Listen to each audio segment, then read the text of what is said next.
La parole est à présent à Monsieur Antoine Vermorel-Marquez pour le groupe Les Républicains. Merci, Madame la Présidente. Ma question s'adresse à Monsieur le Premier ministre. Je viens vous parler ici des deux jeunesses de la France. La nôtre, Monsieur le Premier ministre, mais aussi celle qui vient après nous et de nos rapports aux écrans. Pour vous et moi, le premier téléphone portable, c'était le Nokia. Pour les jeunes d'aujourd'hui, c'est l'iPhone et le harcèlement sans limite avec Snapchat. Pour vous et moi, la pornographie, c'était le dernier étage dans le kiosque à journaux. Pour les jeunes d'aujourd'hui, c'est le téléphone d'un copain et les viols à portée de clic. Pour vous et moi, les jeux vidéo, c'était Mario Kart et la Game Boy. Pour les jeunes d'aujourd'hui, ce sont les émeutes et les meurtres filmés en direct sur TikTok. Monsieur le Premier ministre, pour notre génération, l'écran était une révolution. Pour celle qui vient, c'est une soumission. Les autres pays l'ont bien compris. La Corée du Sud, pays leader des jeux vidéo, les interdit désormais de minuit à 6 h du matin pour ses enfants. La Suède, après avoir donné en premier des ordinateurs à tous ses élèves, a sonné le retour des manuels scolaires. Pire encore, ceux qui ont inventé les écrans les interdisent à leurs enfants. Je pense à Bill Gates, mais aussi à l'ancien vice-président de Facebook. Le temps presse, car le temps des écrans n'est pas celui du gouvernement. Depuis 2019, l'OMS interdit les écrans aux enfants de moins de 3 ans. Nous avons, avec Annie Genevard, proposé d'appliquer cette recommandation en France. C'est une mesure urgente, Monsieur le Premier ministre. Pour les bébés nés aujourd'hui, si on attend 3 ans, ce sera déjà trop tard. Légiférons dès maintenant, car le numérique peut être un instrument formidable si nous sommes en mesure de le réguler. Alors, Monsieur le Premier ministre, devant la marchandisation de nos enfants et petits-enfants, êtes-vous prêt à reprendre le contrôle des écrans en passant de la sensibilisation à l'interdiction? Je vous remercie. Merci beaucoup, Monsieur le député. La parole est à Monsieur le Premier ministre. Merci Madame la Présidente, Mesdames et Messieurs les députés, Monsieur le député Antoine Vermorel-Marquez. J'ai déjà eu l'occasion de le dire, je considère que l'addiction aux écrans chez les jeunes et chez les enfants est une catastrophe sanitaire et éducative en puissance. Et d'ailleurs, on en voit déjà les effets.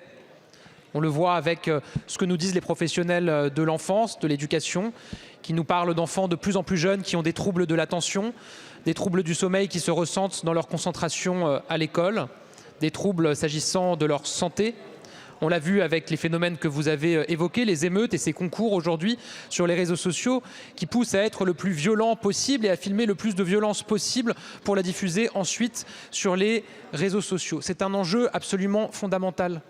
Et quand on voit un certain nombre de pays qui ont réglementé le temps passé devant les réseaux sociaux ou devant les écrans, on se dit qu'ils ont probablement pris de l'avance pour éviter une forme d'abrutissement généralisé de générations. Nous devons agir. Et j'ai eu l'occasion de le dire, nous avons pris un certain nombre de décisions fortes. La France a été un des premiers pays au monde à interdire le téléphone portable au collège. C'était dans le précédent quinquennat. Nous avons pris des décisions en votant la proposition de loi de Laurent Marcangeli sur la majorité numérique à 15 ans. Maintenant, il faut la faire appliquer, notamment au niveau européen, comme le souhaite le président de la République. Et nous devons aller plus loin. J'ai déjà eu l'occasion de dire que j'étais très favorable à ce que la proposition de loi que vous avez déposée avec Annie Genevard, qui interdit les écrans dans les crèches chez les assistantes maternelles, puisse être reprise et adoptée. Nous devons aller plus loin sur la place des écrans chez les moins de 6 ans également, qui est un véritable fléau. Une étude récente indiquait qu'un enfant de moins de 6 ans passait à peu près autant de temps en nombre d'heures devant un écran qu'à l'école sur l'année, entre 830 et 860 heures. On imagine l'impact que ça a. Ensuite, je le dis, tout le monde doit balayer devant sa porte, y compris l'État et l'éducation nationale et les collectivités locales impliquées dans l'éducation nationale. C'est vrai que dans un certain nombre d'établissements, de collectivités, les manuels ont été remplacés par des écrans. Moi, je le dis, je ne suis pas technophobe à considérer qu'il faut proscrire tout écran. Il peut y avoir une visée pédagogique et un intérêt pédagogique.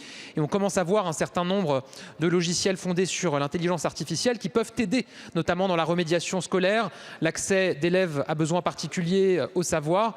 Mais l'écran pour l'écran n'a aucun intérêt et peut être dangereux. Et donc, on devra repenser aussi un certain nombre de politiques qui sont aujourd'hui menées dans nos services publics, notamment dans l'éducation. Le président de la République a confié une mission à une commission d'experts sur le sujet. Depuis plusieurs mois, ils ont auditionné 250 acteurs des organisations de jeunesse. Ils remettront cet après-midi au président de la République leurs propositions et le président de la République aura l'occasion de dire ce que nous reprenons ensuite. Mais je le dis, nous agirons avec fermeté, avec résolution. Nous agirons non pas contre, mais pour sauver notre jeunesse de l'addiction aux écrans. Nous agirons avec toutes celles et tous ceux qui veulent s'engager au-delà des clivages. Moi, je cherche continuellement les sujets qui peuvent rassembler les Français et rassembler largement aussi la représentation nationale. Et je crois profondément que sur cet enjeu, qui est un enjeu de société, un enjeu de civilisation, nous pourrons nous rassembler très largement. En tout cas, j'y suis prêt. Je vous remercie, Monsieur le Premier ministre. La parole est à Monsieur Hugo Bernalicis pour le groupe La France Insoumise.